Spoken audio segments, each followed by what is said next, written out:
चीज़ें हैं ऊपर उठने के लिए, आगे बढ़ने के लिए, विकास के लिए। उत्थानम संयमो दाक्ष्यम अप्रमादो धृति स्मृति समिच्छा समारंभो विद्धि मूलम भविष्यतु। ये विदुर जी ने धृतराष्ट्र को बताया है। नंबर 1 संयमो।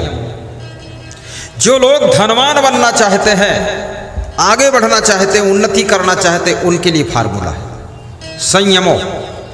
संयम का अर्थ होता है नियंत्रण, नियंत्रण का अर्थ होता है कंट्रोल, कंट्रोल का अर्थ होता है क्या?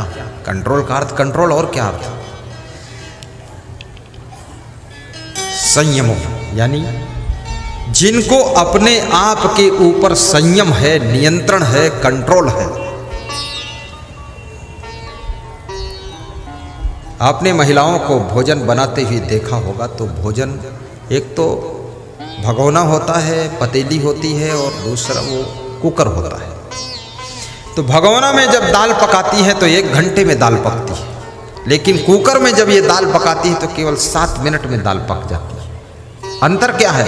चूल्हा वही है, गैस वही है, बनाने वाली वही है, दाल वही, पानी वही, सब वही, केवल बर्तन बदला हुआ है। बर्तन में क्या फर्क है? भगोने में जब पकाती है तो स्टीम बाहर निकल रही है, लेकिन कुकर में जब दाल पकाती तो स्टीम बाहर नहीं निकलती, अंदर रहती है। स्टीम कंट्रोल में है, नियंत्रण में है, तो दाल 7 मिनट में पक जाती है। याद रखना, जो 70 साल में तुम विकास करोगे, अगर तुम्हारे ऊपर कंट्रोल है, नियंत्रण है, तो वो 7 साल में उतना विकास हो जाएगा जो 70 साल में करोगे। तो अपने ऊपर कंट्रोल क्या करोगे तुम? अपने ऊपर ये मन को कंट्रोल करना। कभी मन आपका ललचाता है कि दारू पी लूं, तुरंत कंट्रोल करो। कभी मन ललचाता जुआ खेल लो, ताश खेल लो, कंट्रोल करो।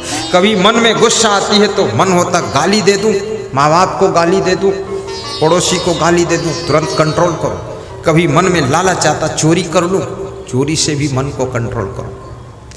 सारी बुराइयों से जो अपने मन को कंट्रोल कर लेता है, उसका विकास तीव्र गति से प्रारंभ हो जाता है और उसको कोई रोकने वाला नहीं। कभी मन में आलस्य आता है, आलस्य से भी अपने को कंट्रोल करो। ऐसा मन बोलता ना, कर लेंगे, देख लेंगे, हो जाएगा, क्या जल्दी है, कंट्रोल करो। संयमो दाक्ष्यम। अब दूसरा लक्षण, दूसरी बात, दाक्ष्यम बनो। दाक्ष्यम क्या होता है? दाक्ष्यम माने दक्ष होना, दक्ष माने पारंगत होना, पारंगत माने प्रवीण होना, प्रवीण होना मतलब कुशल होना, कुशल होना मतलब मर्मज्ञ होना, मर्मज्ञ होना मतलब स्पेशलिस्ट होना, स्पेशलिस्ट मतलब विशेषज्ञ होना। अरे यहाँ पर रायबाजी सिखाने के लिए थोड़े बैठा हूँ, एक बात बता दूँ, बात खत्म हो। हाँ, वो कोई हिंदी थोड़े पढ़ा रहा है, बस इतना। दक्ष बनो यानी कुशल बनो। तुम्हें दक्षता हासिल होनी चाहिए। जैसे मैं प्रवचन करता हूं, तो प्रवचन करने में यदि हमको दक्षता हासिल है, कुशलता हासिल है, तभी तो हमको लोग बुलाएंगे, नहीं तो कौन बुलाएगा? हम बोलेंगे थोड़ा थोड़ा प्रवचन आता है, तो थोड़ा थोड़ा वाले कौन काम? थोड़ा थोड़ा तो सभी को आता है। पूर्णता होनी चाहिए। मुकेश अंबानी का जो ड्राइवर है, उसका वेतन 2.25 लाख रुपये महीने है। यहां पर तो 2.25 लाख में तो कम से कम 25 ड्राइवर मिल जाएंगे, लेकिन वे ड्राइवर किस मॉडल के होंगे? मुकेश अंबानी का जब ड्राइवर गाड़ी चलाता है, मुकेश अंबानी को डर नहीं लगता, गाड़ी कहीं लड़ नहीं सकती। और मुकेश अंबानी का ड्राइवरी के साथ साथ वो ड्राइवर मैनेजमेंट भी करता है, सारी सेटिंग कर देता है।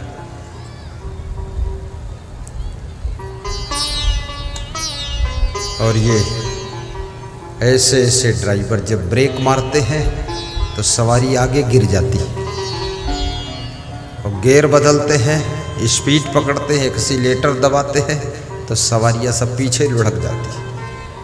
और ड्राइवर से कहते कैसे चला रहे हो, तो बोलता तो खुद चला लो, मैं नहीं चलाता। ड्राइवर की क्वालिटी गिर गई। और जिस व्यक्ति में क्वालिटी नहीं है उसकी दुनिया के अंदर कोई डिमांड नहीं है। जो काम तुम करते हो वही काम बहुत लोग कर रहे हैं, इसलिए अपनी क्वालिटी में निखार लाइए। अभी पटना में मेरा कार्यक्रम था, ठाकुर राम अनेक सिंह कार्यक्रम के मुख्य आयोजक थे, लल्लन कुमार पुजारी भी व्यवस्थापक थे।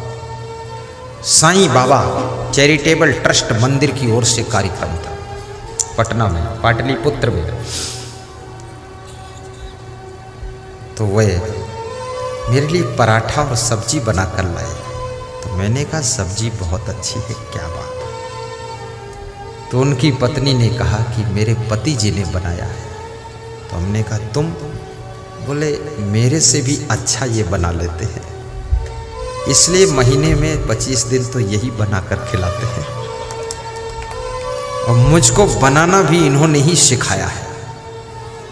मुझे उतना अच्छा बनाना नहीं आता था, पर इन्होंने सब सिखा दिया मुझको। क्या बात है, क्वालिटी।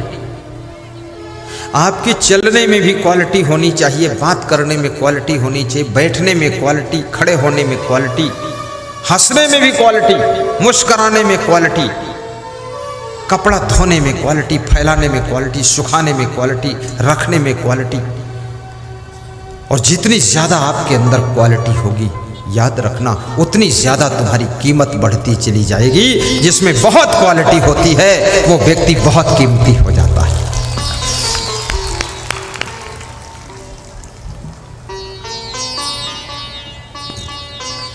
सासू को भी अपनी क्वालिटी में विकास करना चाहिए, बहुओं में ही क्वालिटी होना चाहिए, केवल चेहरे में क्वालिटी नहीं। कितनी महिलाएं और कितने पुरुष केवल अपने चेहरे को सुंदर बनाते हैं बस, बाकी उनकी पीठ में गोबर लगा है, कोई मतलब। चेहरा सजाते संवारते रहते हैं, केवल चेहरे से काम नहीं चलेगा। गले में सुंदर हार है और गले की आवाज ऐसी कर्कशा आवाज है,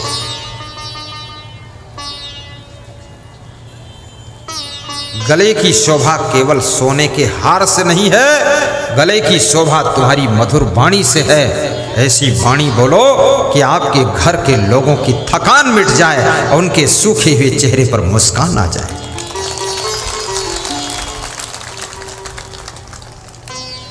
राजस्थान में बहुत से पुरुष लोग भी चैन पहनते हैं, और इतनी मोटी चैन, 250-250 ग्राम की चैन, 400 ग्राम की चैन। तो मैंने कहा ये 400 ग्राम की चैन? अरे बोले मेरी वाइफ 100 ग्राम की पहने थी। मैंने कहा अरे तू क्या पहनेगी, मैं ऐसी चैन पहनूंगा तेरे पीछे छोड़ दूंगा। 400 ग्राम की चैन। सोने चांदी की चैन पहनना बुरा नहीं है, पहन सकते हो, लेकिन याद रखना ये सोने चांदी की चैन तुम्हारी जिंदगी में चैन नहीं ला सकती है। जब आपकी वाणी सुधर जाएगी, स्वभाव सुधर जाएगा और मधुरता आ जाएगी, तो आपकी जिंदगी में चैन आ जाएगी। जो कि सोने की चैन से भी चैन नहीं मिलती है, वो आपके सुधार से चैन आएगी। इसलिए अपने घरों में सोने चांदी के जेवरों के लिए विवाद मत करो। सोने के गहनों को बेच करके लोहे की कार ले आइए और उसमें बैठ कर चलिए। सोने चांदी को तुम लाद कर चलोगी और लोहे की कार तुमको लाद कर चलेगी, फायदा है। और नारी का सबसे बड़ा आभूषण पति की प्रसन्नता है, और पुरुष की सबसे बड़ी महिमा पत्नी को संतुष्ट रखना, खुश रखना। याद रखना जितने लोग तुम्हारे आश्रय में रहते हैं उनकी व्यवस्था बिगड़ने न पाए। दाक्षम, कुशल बनो, मर्मज्ञ बनो, अप्रमादो। तीसरा लक्षण अप्रमादो, जिनके पास में बिल्कुल लापरवाही नहीं है। तत्काल काम करने की आदत है, वे लोग कभी गरीब नहीं बनते हैं। जो टाल मटोल नहीं करते हैं, लापरवाही नहीं करते हैं, कल कर लेंगे, परसों कर लेंगे, हो जाएगा, देख लिया जाएगा, ऐसी भाषा नहीं बोलते हैं। जो तुरंत करने के लिए तैयार हो जाते हैं, ऐसे लोगों के घर में लक्ष्मी का निवास रहता है। इसलिए आलस्य को दूर करिए। अप्रमादो धृति अस्मृति, और कहते हैं जिनके पास में धैर्य, बहुत धैर्य है, कभी हिम्मत नहीं टूटती है, साहस कम नहीं होता है, सब कुछ खोने के बाद जिनका धैर्य हमेशा वैसा का वैसा रहता है। याद रखना, महाराणा प्रताप का चित्तौड़ का किला जब मुगलों ने कब्जा कर लिया, जंगल में जाकर के घास की रोटियां बनाकर खा रहे थे महाराणा प्रताप, लेकिन उनका धैर्य और साहस, किला तो छीन लिया पर धैर्य और साहस कोई छीन नहीं पाया। पुनः जंगल में सेना तैयार करके अपने चित्तौड़ के किले को वापस लेते हैं, अपने राज सिंहासन पर विराजमान होते हैं और साथ साथ में मुगलों को खदेड़ कर बाहर कर देते हैं। याद रखना, तुम्हारा धैर्य, तुम्हारा साहस, तुम्हारी हिम्मत खोया हुआ सब कुछ वापस लाने का काम करता है। इसलिए कभी धैर्य को टूटने मत देना।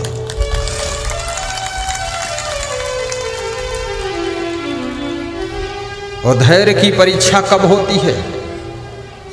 जब तुम विपत्ति में होते। सामान्य परिस्थिति में तो सभी धैर्यवान दिख रहे हैं, सभी वीर हैं, सभी साहसी हैं, लेकिन आपत्ति काल में जब तुम्हारा धैर्य टूटने ना पाए, तब समझ लो तुम्हारे पास धीरज है। धीरज धर्म मित्र अरुणारी, आपत्ति काल परखिए चारि। धीरज धर्म मित्र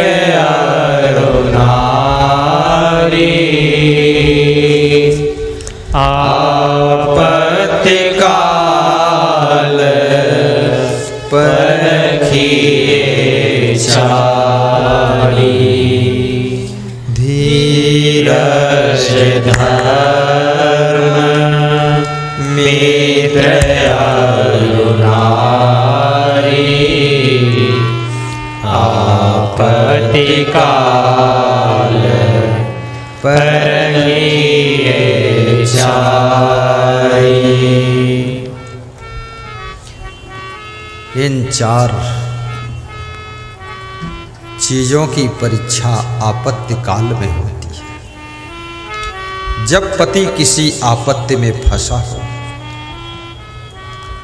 तब नारी की परीक्षा होती है।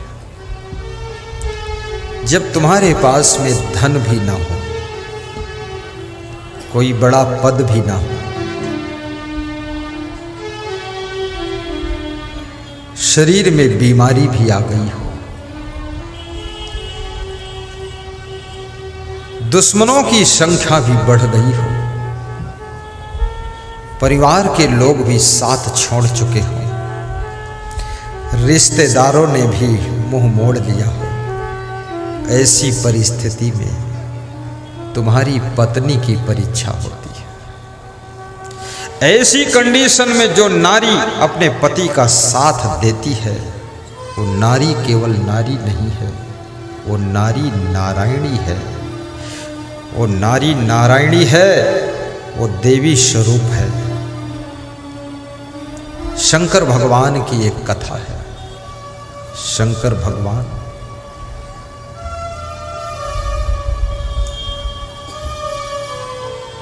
एक बार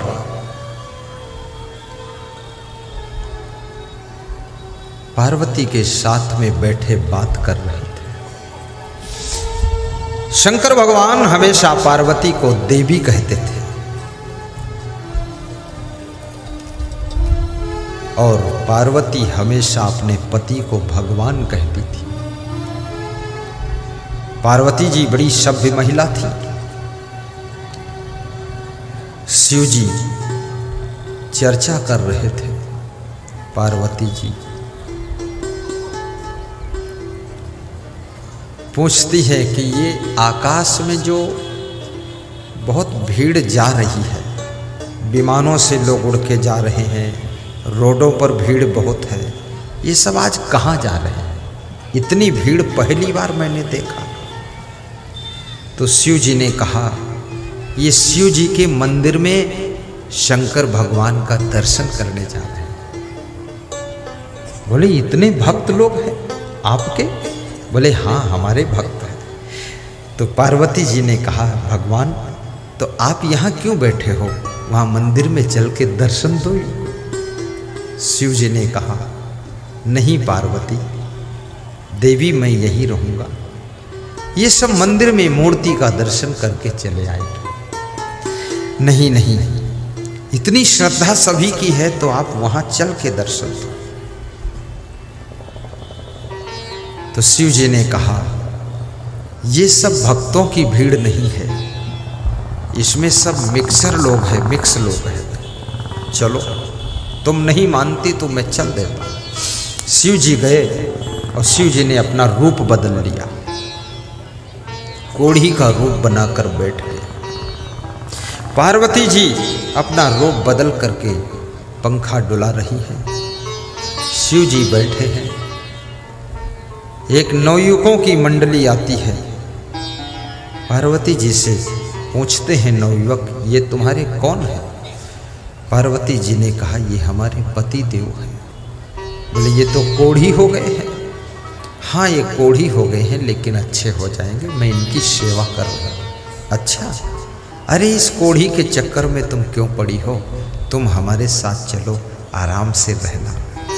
तो शिव जी मुस्कुराए, बोले पार्वती ये भी शिव के भक्त आए हैं, तुम बच के रहना, नहीं तुमको भी ले जाएंगे।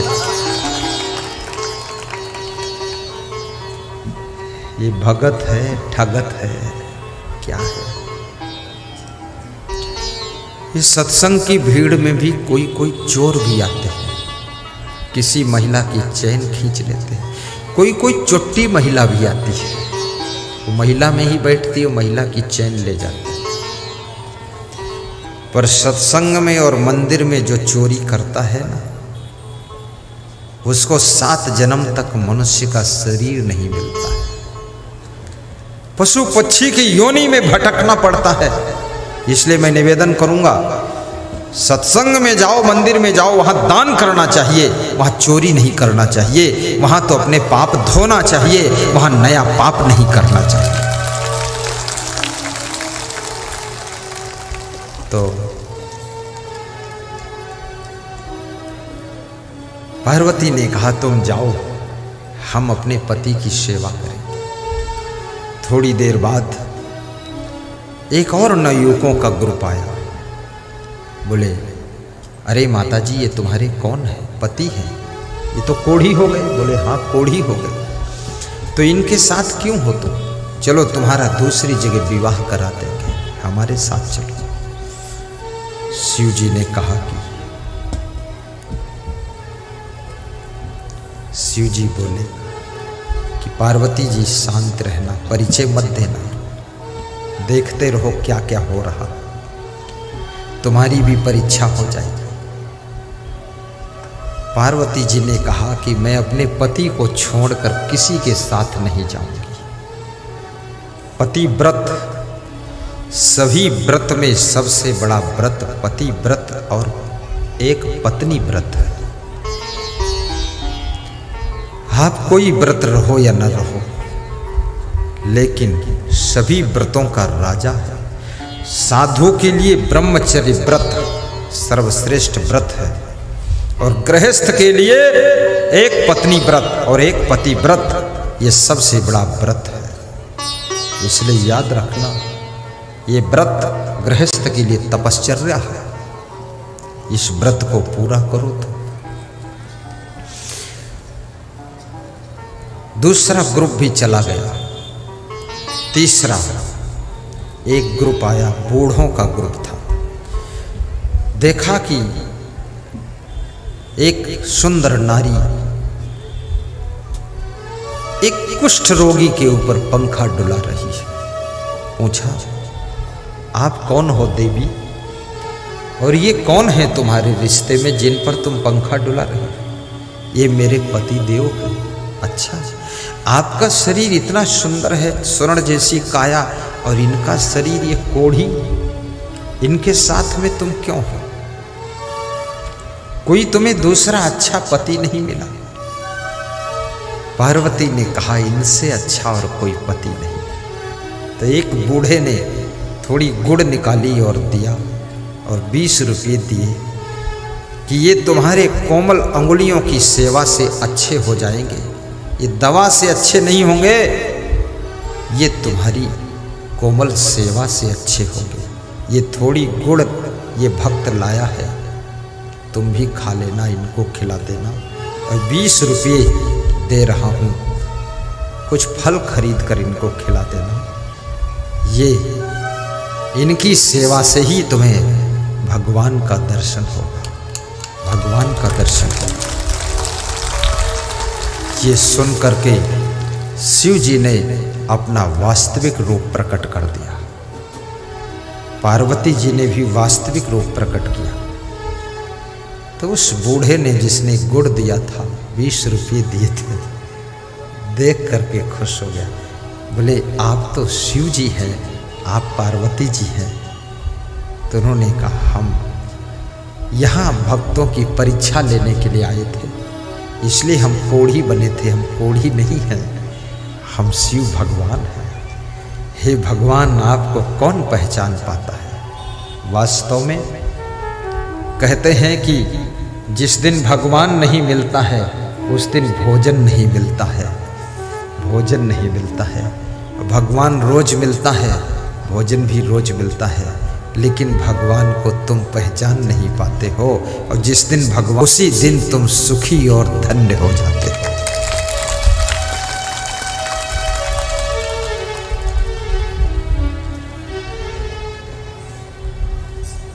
आपका पति कितना कमजोर हो जाए, उसका साथ मत छोड़ना। आपकी पत्नी कितना बीमार हो जाए, उसका साथ मत छोड़ना।